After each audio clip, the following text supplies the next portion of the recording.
우리 하나님께 기도하신 후에 목요 기도회 시작하도록 합시다. 같이 기도하겠습니다.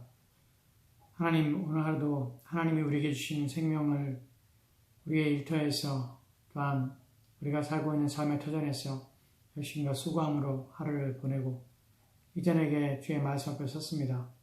하나님께서 우리의 마음에 은혜를 베풀어 주셔서 우리 육신을 회복할 뿐만 아니라 주의 말씀의 능력으로 우리의 영혼이 강건해지고 힘을 얻도록 도와주옵소서. 이 땅을 사는 신자가 가지는 참된 소망이 무엇인지를 알게 하시고 우리 안에 어떻게 하나님께 역사하시며 우리가 들은 복음을 통하여서 어떠한 일로 말미암아 우리 가운데서 일어날 일들이 무엇인지를 깊이 깨닫고 인식하여 오직 하나님께만 영광을 돌리며 감사하는 그러한 삶을 살도록 주여 도와주옵소서. 주께서 이 시간 함께하기 원하오며 예수님 이름으로 기도합니다. 아멘.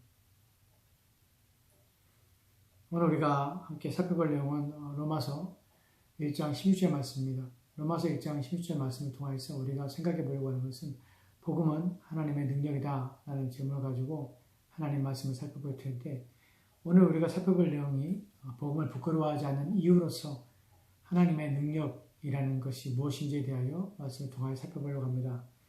먼저 로마서 1장 16절 말씀을 함께 보도록 합시다. 제가 봉독하겠습니다. 내가 복음을 부끄러워하지 아니하노니 이 복음은 모든 믿는 자에게 구원을 주시는 하나님의 능력이 됨이라. 먼저는 유대인에게요, 그리고 헬라인에게로다. 아멘. 이 구절의 중요성은 복음에 대한 핵심적인 중요한 단어들이 이 구절 가운데 사용되고 있다는 것입니다. 지난 시간에 우리는 구원에 대하여 살펴봤습니다. 그리고 오늘 우리가 살펴볼 내용은 바울이 복음이 하나님의 능력이라고 표현하는 것에 대해서 이것이 무슨 의미인가 하는 것을 우리가 살펴볼 것입니다. 왜 이것을 살펴보는 것이 중요한가 하면 바울이 선언하고 있는 나는 복음을 부끄러워하지 않는다 라는 이유가 여기에 있기 때문에 그렇습니다. 왜냐하면 이 복음은 하나님의 능력이 되기 때문이라 라고 바울이 말하고 있습니다. 그렇기 때문에 복음이 하나님의 능력이라 라는 말의 의미가 무엇인지를 살펴보고 아는 것은 참으로 중요합니다.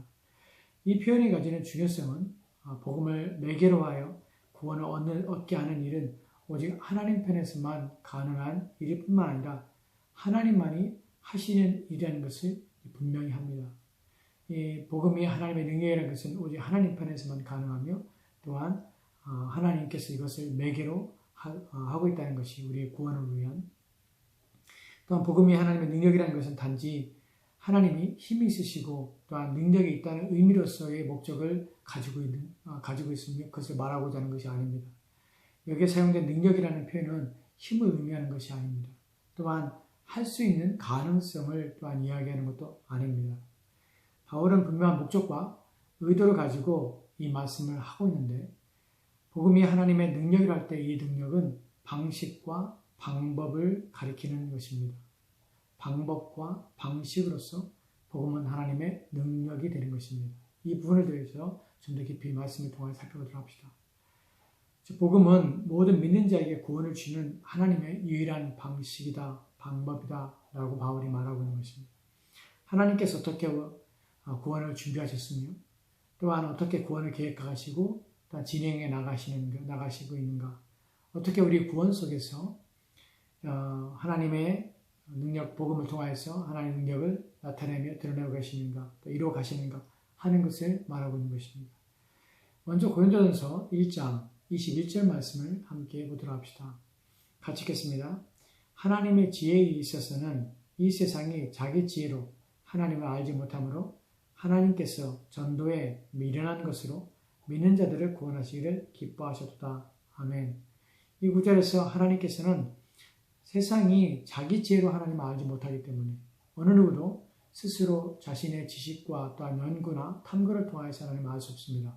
그래서 하나님께서 무엇을 하셨냐면 전도에 미련한 것으로 믿는 자들을 구원하시기를 기뻐하셨다는 것입니다. 바로 그것이 여기서 말하는 전도에 미련한 것이라고 표현된 것이 바로 복음입니다. 즉 복음이라는 방식을 통해서 하나님께서는 우리를 구원하시는 것입니다. 복음이 믿는 자들을 구원하신 하나님의 방식이 된다는 것이 왜 중요한가 하면 이 안에 우리 구원을 향한 하나님의 깊은 지혜와 또한 은혜가 담겨져 있기 때문에 그렇습니다. 신자의 또한 구원의 확실성과 또한 보증이 이것에 담겨져 있습니다. 이에 대하여 에베소서 1장 19절과 20절 말씀을 우리 같이 보도록 합시다. 제가 봉독하겠습니다. 그의 힘의 위력으로 역사하심을 따라 믿는 우리에게 베푸신 능력의 지극히 크심이 어떠한 것을 너희로 알게 하시기를 구하노라. 그의 능력이 그리스도 안에서 역사하사 죽은 자들 가운데서 다시 살리시고 하늘에서 자기의 오른편에 앉히사. 아멘. 이 구절은 바울이 에베소 교인들을 위하여 기도하는 기도의 내용입니다.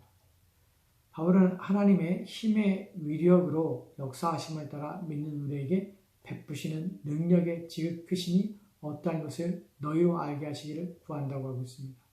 이 말씀은 하나님의 힘의 위력, 즉 강하신 힘으로 역사하신다는 것입니다. 누구에게 그렇습니까? 믿는 자들에게 그렇다는 것입니다.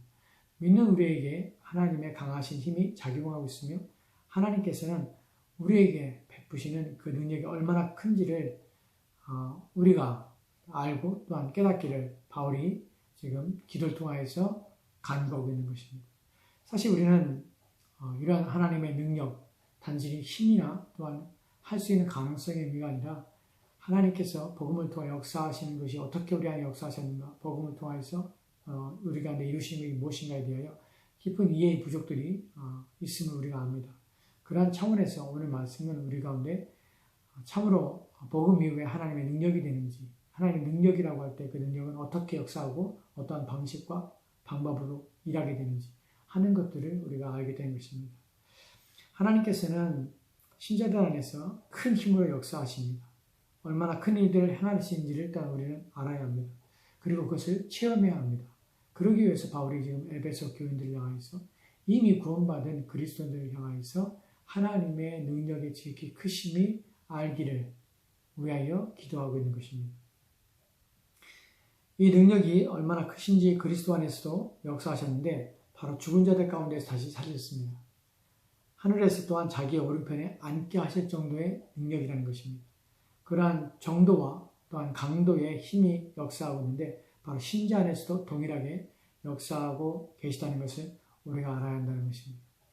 하나님의 능력이 복음을 통하여 어떻게 나타나는가를 가장 명확하게 또한 분명하게 보여주는 구절이 있습니다. 에베소 2장 1절 말씀을 보면 이렇게 기록되는데요. 같이 보도록 합시다. 그는 허물과 죄로 죽었던 너희를 살리셨다. 하나님의 능력이 얼마나 큰지 허물과 죄로 죽었던 우리를 살리심으로 입증하신 것입니다. 또한 에베소 2장 4절과 5절 말씀을 보면 이렇게 기록되는데 같이 보도록 합시다. 긍휼이 풍성하신 하나님이 우리를 사랑하사 그 큰 사랑을 인하여 허물로 죽은 우리를 그리스도와 함께 살리셨고 너희는 은혜로 구원을 받은 것이다. 하나님의 능력은 허물과 죄로 죽은 우리를 그리스도와 함께 살리신 것입니다. 이러한 능력이 어디로부터 오게 되었으며 또한 무엇 안에서 역사하는가 하면 복음을 매개로 하여 우리에게 일어나는 것이며 여전히 복음이라는 방식을 통하여서 우리 안에서 역사하고 있다는 것입니다. 바울이 내가 복음 부끄러워하지 않는다고 외치는 이유가 여기에 있습니다. 로마서 1장 10절 말씀을 다시 보면 내가 복음을 부끄러워하지 않으노니 이 복음은 모든 믿는 자들에게 구원을 주시는 하나님의 능력이 됩니다. 복음은 모든 믿는 자들에게 구원을 주시는 하나님의 능력입니다. 그렇다면 이것은 하나님께서 지금 복음에 대해서 하나님의 구원의 방식이고 방법이라고 지금 말씀하고 있는 것입니다. 복음의 하나님의 구원의 방법이라는 것은 첫 번째로 하나님은 복음을 통하여 구원하시기로 하셨다는 것을 지금 말씀하고 있는 것입니다. 두 번째로는 이 일은 하나님만이 하신다는 것을 우리 가운데 말씀하는 것입니다. 그리고 세 번째는 복음 즉 예수 그리스도를 통하여 알려지고 드러내지고 가르쳐진 말씀을 통하여 하나님은 구원하시며 그 일이 지금도 신자들 안에서 일어나게 하신다는 것입니다. 이것이 핵심입니다. 복음이 하나님께서 우리를 구원하시는 방법이라는 것을 것이며 이 복음은 하나님의 크신 능력으로 신자들 안에서 역사한다는 것입니다. 데살로니가서 2장 13절 말씀 보면 그러한 사실이 어떻게 데살로니가 교회에 나타난지를 우리가 알게 되는데 같이 읽도록 합시다. 이러므로 우리가 하나님께 끊임없이 감사함은 너희가 우리에게 들은 바 하나님의 말씀을 받을 때에 사람의 말로 받지 아니하고 하나님의 말씀으로 받음이니 진실로 그러하도다. 이 말씀이 또한 너희 믿는 자 가운데서 역사하느니라. 아멘. 바울이 우리가 하나님께 끊임없이 감사해야 한다고 합니다. 왜냐하면 하나님의 말씀 받을 때에 그것을 사람의 말로 받지 않고 하나님의 말씀으로 받게 하셨기 때문입니다. 이것이 바로 복음이 하나님의 능력이라는 것의 증거이며 또한 하나님께서 복음이라는 방법을 통하여서 우리를 구원하신다는 증거입니다. 그것만 아니라 이 말씀은 또한 너희 믿는 자들 가운데서도 지금도 역사하고 있다고 말씀하고 있습니다. 그것 때문에 우리는 하나님께 감사해야 합니다. 하나님의 말씀이 우리 안에 역사하는 것은 우리 지식이나 또한 우리의 능력의 결과가 아닙니다. 우리 안에서 역사하신 하나님의 능력으로 되어지는 것입니다. 왜냐하면 하나님께서는 복음이라는 방법으로 우리를 구원하시기 때문에 여기서 복음이 가리키고 있는 것은 그분의 말씀인 것입니다. 또한 구원은 과거 시제뿐만 아니라 현재와 또한 미래 시제로 또한 사용되었다는 사실을 우리는 성경을 통하여서 잘 알고 있습니다. 하나님 우리를 구원하셨고 또한 구원에 가고 계시며 또한 구원할 것입니다. 온전한 구원을 할 것입니다. 그런데 이 모든 것은 어떠한 하나님의 힘이 통해서 나타나냐면 복음을 통해서 복음의 방식과 복음의 방법을 통해서 지금도 우리의 구원을 이루어 가고 계시며 우리의 구원을 이루실 것이라는 것입니다. 복음이 바로 우리의 구원의 완성과 또한 우리의 구원을 성취해 가는 데 있어서 바로 복음이 중심에 있으며 그 복음을 통하여서 하나님께서는 역사하신다는 것입니다. 이러한 사실을 알게 되면 우리는 끊임없이 하나님께 감사할 수밖에 없습니다. 감사의 의미는 지금도 역사하신 하나님의 수고뿐만 아니라 우리의 구원이 결코 취소되거나 또는 미완성에 그치거나 도달하지 못할 일이 없기 때문에 그렇습니다. 이 부분에 대하여 좀 더 생각해볼 성경 구절들이 있습니다. 우리가 이 복음에 대하여 지금도 복음 안에서 역사하신 하나님의 능력에 대하여 우리가 살펴볼 때 로마서 8장 28절 말씀은 이 부분을 우리가 더 확증시켜줍니다.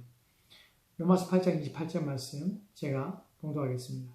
우리가 알거니와 하나님을 사랑하는 자 곧 그의 뜻대로 부르심을 입은 자들에게는 모든 것이 합력하여 선을 이루니라. 우리는 반드시 알아야 합니다. 무엇을 알아야 하냐면 하나님을 사랑하는 자 곧 그 뜻대로 부르심을 입은 자들에게만 모든 것이 합력하여 선을 이룹니다. 이 말의 의미는 반드시 우리의 구원을 이루게 하실 것이라는 것입니다. 이것은 복음에 대한 복음을 통한 우리의 확신으로 우리 안에서 선한 일을 하나님께서는 하신다는 것이에요. 왜냐하면 복음을 통하여 하나님을 사랑하게 되어 있고 또한 그 뜻대로 부름을 받았기 때문에 하나님께서는 여전히 그 모든 것 통하여 우리의 구원을 완성하며 성취해 가실 것이라는 것을 그것이 바로 합력하여 선을 이루어 가시는 하나님의 방식이라는 것입니다. 우리는 복음이 하나님이 우리를 구원하시는 방법으로 지금도 우리 안에 역사하시는 하나님의 능력이라는 사실을 또한 믿어야 합니다. 이러한 사실을 더 확실하게 해야 하겠기에 로마서 다시 1장 16절 말씀을 보도록 합시다. 제가 봉독하겠습니다. 내가 복음을 부끄러워하지 않으노니 이 복음은 믿는 자들에게 구원을 주시는 하나님의 능력이 됩니다. 먼저 유대인에게요 그리고 헬라인에게다. 여기서 능력이라는 단어를 좀 우리가 생각해 볼 필요가 있습니다. 앞에 왜 능력이라는 것은 힘이나 또한 단순한 힘이나 또는 무엇인가를 할 수 있는 가능성이라고 번역이 안 된다면 안 되는지에 대하여 말씀을 드렸는데 그 이유가 바로 이 단어가 가지고 있는 의미 때문에 그렇습니다. 능력이라는 단어의 원어적인 의미는 역동성을 의미합니다. 그래서 영어에서는 dynamic이라고 번역을 합니다. 그러나 이 단어에 대한 당시의 사용 방식을 보면 때때로 이 단어는 dynamic이라는 단어의 의미를 가지고 있을 뿐만 아니라 처방전이라는 뜻으로도 또한 이 단어는 사용됩니다. 그래서 이 구절을 내가 복음을 부끄러워하지 않으려니 복음은 모든 믿는 자에게 구원을 주는 하나님의 처방전이 됨이니라 라고 번역할 수 있게 되는 것입니다. 복음의 처방전이 된다는 사실에서 우리는 이러한 생각을 할 수가 있습니다. 만일 우리 중에 누가 아프게 되면 병원을 가서 의사를 만나게 됩니다. 의사는 우리의 질병에 대해 살펴보고 검사를 하고 그리고 이에 따른 치료책으로 처방전을 주어 보냅니다.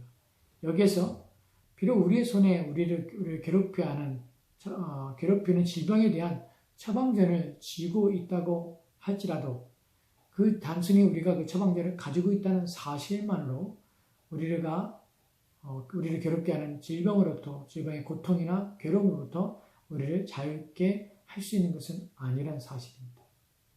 처방전이 우리를 치료해주지 않기 때문에 그렇습니다. 처방전 자체에는 아무런 힘이 없습니다.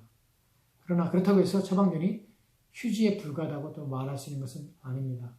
처방전에는 종이 자체는 누가 가지고 있다고 해도 아무런 효력이 없지만 그 처방전에 쓰여진 치료 방식대로 약품을 조제하여 복용하게 된다면 반드시 효력이 있게 되는 것입니다. 복음은 하나님의 범죄한 인간을 치료하며 영혼과 육체를 구원하는 유일한 처방전인 것입니다. 그러나 이 처방전을 가지고 있다 해서 그의 영혼과 육체를 고통으로부터 또한 괴로움으로부터 또한 비참함으로부터 또한 사로잡아 죽음에 매여 있는 것부터 그것을 벗어나게 할 수 있는 아무런 효력은 없다는 것입니다. 그에게는 가지고 있는 자체만으로 효험을 얻을 수 없는 것입니다. 그것을 듣는 자도 마찬가지입니다. 아무리 좋은 처방전을 가지고 있고 그 내용을 알더라도 그 처방전을 믿고 그대로 행하지 않는다면 듣고 좋게 여기는 것만으로는 아무런 효력이 없는 것입니다. 하나님의 능력은 그 처방전을 주셨을 뿐만 아니라 그 처방전을 믿고 의지하며 따라오는 모든 자들에게 효력이 있게 하시며 반드시 그들을 치료해 주신다는 것입니다. 약의 효력에는 차별이 없습니다. 유대인에게나 헬라인에게나 누구든지 이 처방전의 내용을 믿고 그대로 실천하며 순종하며 따르는 자들에게는 반드시 처방전이 가져오는 구원의 은혜를 경험하게 될 것입니다. 마지막으로 복음은 모든 사람에게 효력이 있다는 것입니다. 그러나 여기에 먼저는 유대인이라고 바울은 표현하고 있습니다. 그 의미가 무엇인지를 좀 살펴보도록 합시다. 왜 바울은 먼저는 유대인에게 라고 표현했을까요? 이 말씀은 특별히 유대인에게 라는 의미가 아닙니다. 바울은 연대적으로 표현하고 있는 것입니다. 즉 시간적인 관계에서 유대인들은 먼저 복음을 받은 것입니다. 성경은 그들로부터 구원이 났다고 표현하고 있으며 그들 가운데서 그리스도가 나신 것입니다.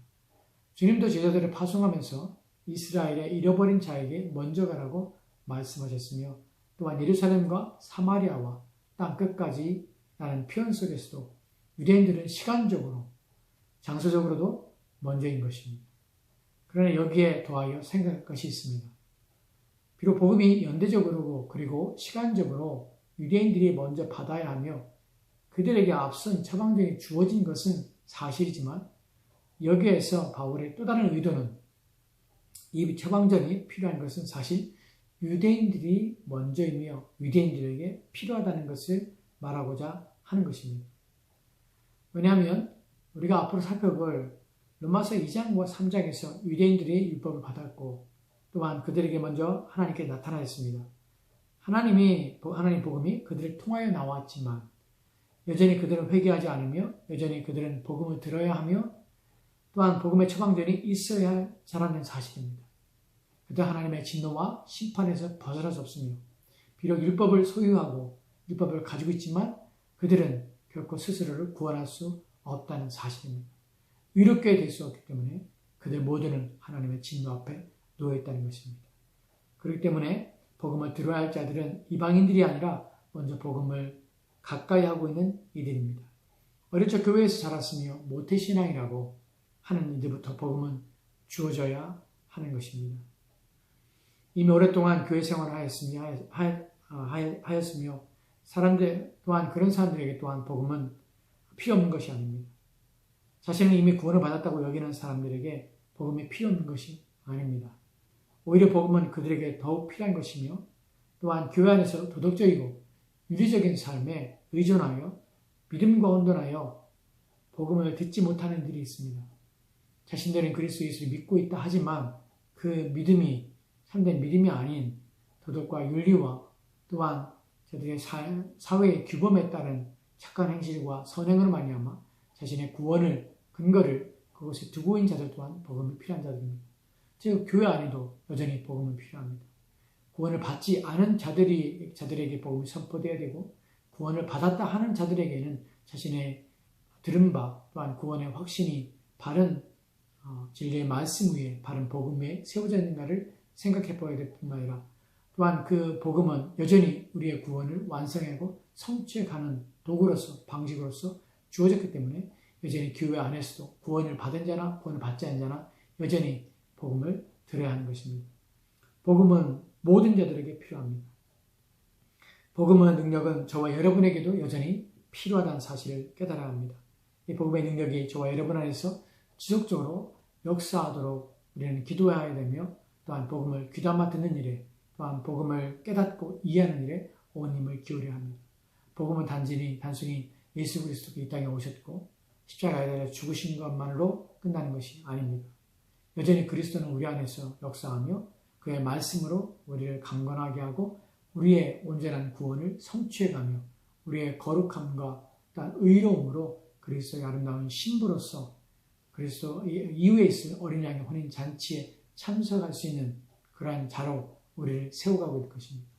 그렇지 않는 한 우리는 결코 구원을 맛볼 수 없으며 또한 우리가 믿는 바 또한 우리가 믿고 있다고 여기는 그 모든 것들은 헛된 자기망상이요 또한 자기 상상에 불과하며 자기 자신을 믿는 것임을 우리는 알아야 합니다.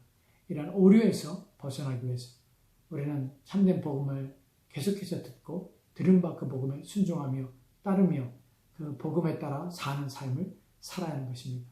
이것이 복음이 우리에게 주어지는 하나님의 능력인 것입니다. 지금도 우리 안에 역사하고 있는 힘인 것입니다. 바로 복음이 바로 우리의 구원이며 또한 우리의 거룩이며 우리를 온전케 한다는 사실을 기억하시고 복음을 통하여 하나님께서 지금도 우리 가운데 역사한다는 사실에 깊이 깨달아 하나님 앞에 감사하는 저와 여러분 되었으면 좋겠습니다. 기도합시다. 하나님 오늘 주의 말씀을 통하여 우리가 복음이 왜 하나님의 능력이 되고 왜 우리가 복음을 부끄러워하지 않는지에 대하여 말씀을 통하여 살펴봤습니다. 그 복음을 통하여 우리가 하나님께서는 우리에게 하나님의 지혜로 통하여서 우리를 하여금 듣게 하시고 깨닫게 하시고 알게 하사 복음 안에 살게 하시고 순종하게 하시며 복음을 통하여 거룩하며 순결한 자로 주 앞에 서게 하여 주십시오. 구원받은 믿음의 사람으로 살게 하셔서 살게 하고 계심을 알게 하옵소서. 여전히 복음은 교회 안에서도 여전히 선포되어야 되며 믿지 않는 자들이나 믿는 자나 동일하게 복음은 여전히 구원을 하시는 하나님의 능력의 방식임을 기억하게 도와주옵소서. 듣고 깨달은 지혜와 하나님 아는 데 깊은 은혜가 우리 가운데 있기를 소망하며 감사드리며 예수님 이름으로 기도합니다. 아멘.